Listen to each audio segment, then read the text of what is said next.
दोस्तों, पुराने नियम के बहुत सारे भविष्यवाणियों को प्रभु यीशु ने पूरा किया, जो कि यीशु मसीह के आने के हजारों सैकड़ों वर्ष पहले लिखा गया था। पहला भविष्यवाणी को हम देखेंगे उत्पत्ति की पुस्तक अध्याय 3 का 15 में लिखा है, और मैं तेरे और इस स्त्री के बीच में और तेरे वंश और इसके वंश के बीच में बैर उत्पन्न करूँगा। वे तेरे सर को कुचल डालेगा और तू उसके एड़ी को डसेगा। दोस्तों, ये वचन में कहा गया है कि जो आने वाला मसीहा है वो सांप के सर को कुचलेगा। जैसा कि सबको मालूम है, शैतान सांप के रूप में आया था, यानी शैतान का सर को कुचलेगा और तू उसके एड़ी को डसेगा। दोस्तों, ये जो आने वाला मसीहा होगा वो किसके वंश का होगा? इंग्लिश बाइबल में लिखा है द सीड ऑफ वुमेन, यानी इस स्त्री के वंश का।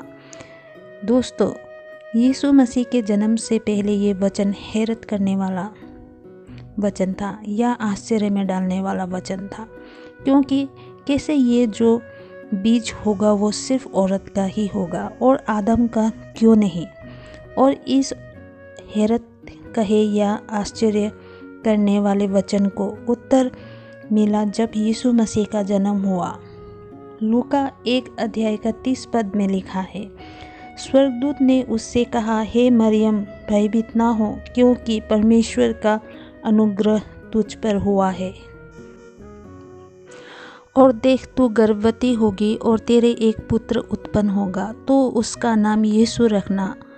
और 1 अध्याय का 35, पवित्र आत्मा तुझ पर उतरेगा और प्रधान की सामर्थ तुझ पर छाया करेगी, इसलिए वे पवित्र जो उत्पन्न होने वाला है परमेश्वर का पुत्र कहलाएगा। दोस्तों, जब स्वर्गदूत मरियम के पास आया तो मरियम कुंवारी थी और वो किसी पुरुष को नहीं जानती थी, लेकिन पवित्र आत्मा का सामर्थ उसके ऊपर हुआ और प्रभु यीशु मरियम के गर्भ में आया। और इस तरह भविष्यवाणी पूरा हुआ कि जो मसीहा होगा वो औरत का संतान होगा।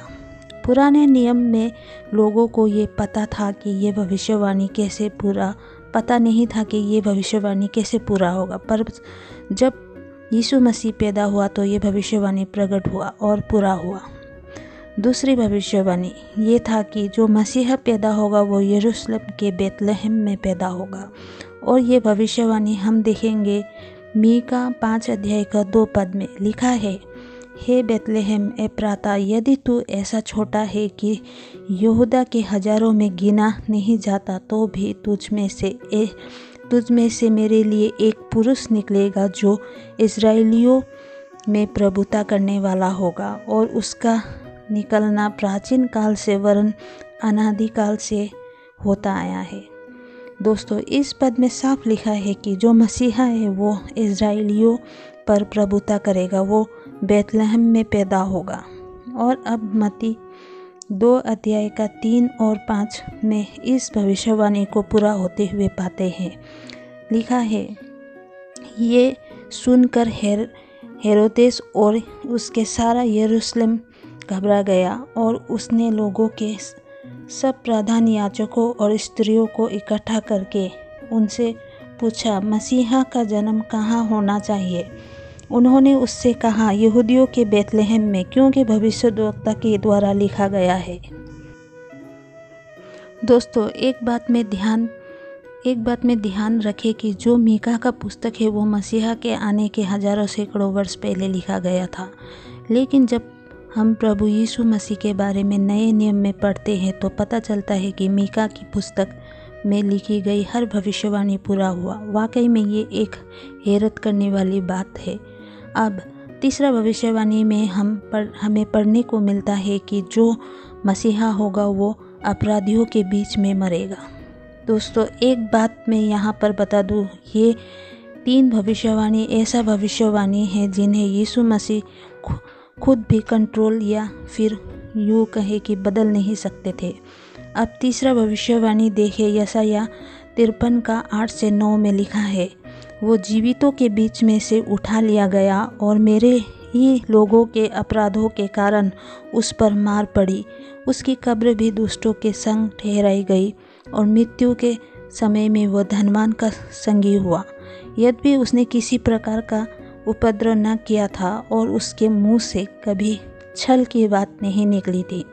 दोस्तों, इस भविष्यवाणी को हम लूका 23 अध्याय का 32 और 33 में पूरा होते हुए देखते हैं। और 2 मनुष्य को भी जो कुकर्मी थे उसके साथ मार डालने को ले चले। जब वे इस जगह जिसे खोपड़ी कहते हैं वहाँ पर पहुँचे तो उन्होंने वहाँ उन 2 कुकर्मियों को, एक को दाहिनी और दूसरे को बाईं और क्रूसों पर चढ़ाया। और दोस्तों, प्रभु यीशु मसीह के द्वारा 700 साल पहले यशायाह नबी के द्वारा लिखा गया भविष्यवाणी पूरा हुआ। अब हम देखते हैं चौथा भविष्यवाणी, जिसमें ये है कि मसीहा को धनवान के कब्र में रखा जाएगा। इसे आप यशायाह 53 का 9 पद में पढ़ सकते हैं। लिखा है कि उसकी कब्र भी दुष्टों के संग ठहराई गई और मृत्यु के समय वो धनवान का संगी हुआ। दोस्तों, इस भविष्यवाणी को हम लूका 23 अध्याय का 50 से 53 में पूरा होते देख सकते हैं। लिखा है, और वहाँ यूसुफ नामक महासभा का एक सदस्य था जो सज्जन और धर्मी पुरुष था। उसने पिलातुस के पास जाकर यूसुफ का शव मांगा और उसे उतारकर मलमल की चादर में लपेटा और एक कब्र में रखा जो चट्टान में खोदी हुई थी और उसमें कोई कभी ना रखा गया था। और अब देखते हैं 5वां भविष्यवाणी, जिसमें ये भविष्यवाणी किया गया है कि मसीहा को छेदा जाएगा। इस भविष्यवाणी को हम देख सकते हैं भजन संहिता 22:16 में। लिखा है, क्योंकि कुत्तों ने मुझे घेर लिया है, कुकर्मियों की मंडली मेरे चारों ओर मुझे घेरे हुए है। वो मेरे हाथ और मेरे पैर छेदते हैं। अब हाथ और पैरों को छेद कर क्रूस के ऊपर चढ़ाने की जो सज़ा था, ये रोमियों के द्वारा ही दिया जाता था और उससे पहले सज़ा देने का प्रथा कुछ और था, लेकिन ये सज़ा रोमियों ने शुरू किया था। और इस भविष्यवाणी को हम प्रभु यीशु के मृत्यु को पूरा होते देख सकते हैं, जिसमें 2 हाथ और 2 पैर में कील ठोक कर छेदा गया और क्रूस पर चढ़ाया गया था। अब हम आगे देखते हैं 6वां भविष्यवाणी, जो है यीशु मसीह द्वारा क्रूस के ऊपर कहा गया शब्द, जिसे हम मत्ती 27 पद का 46 में पढ़ सकते हैं। लिखा है कि तीसरे पहर के निकट यीशु ने बड़े शब्द से पुकार कर कहा, एली एली लामा सबक्तनी, अर्थात हे मेरे परमेश्वर तूने मुझे क्यों छोड़ दिया। दोस्तों, यीशु मसीह का ये शब्द कहने का क्या कारण था? जब हम देखते हैं भजन संहिता 22 अध्याय को पूरे अध्याय को पढ़ते हैं तो पता चलता है कि ये जो भी वहाँ पर हुआ था और प्रभु यीशु के क्रूस पर चढ़ाए जाने के बाद जो हुआ था, वो सब पहले ही भजन संहिता में लिखा गया था और ऐसा लगता है जैसे ये घटना घटने के बाद लिखी गई हो। अब दोस्तों, बात ये है कि नए नियम में जो भी घटना घटित हुआ वो एक बात को हजारों साल पहले लिखी गई थी, या यूँ कहें कि इन सब के बारे में भविष्यवाणी की गई थी और सब सत्य साबित हुआ। चीज़ें वैसे ही होती गई जैसे पुराना नियम में लिखा गया। आज तक बाइबल की एक भविष्यवाणियाँ सच साबित होती रही है और आगे भी होती रहेगी। मैंने सिर्फ 6 भविष्यवाणी की विषय में बताया है।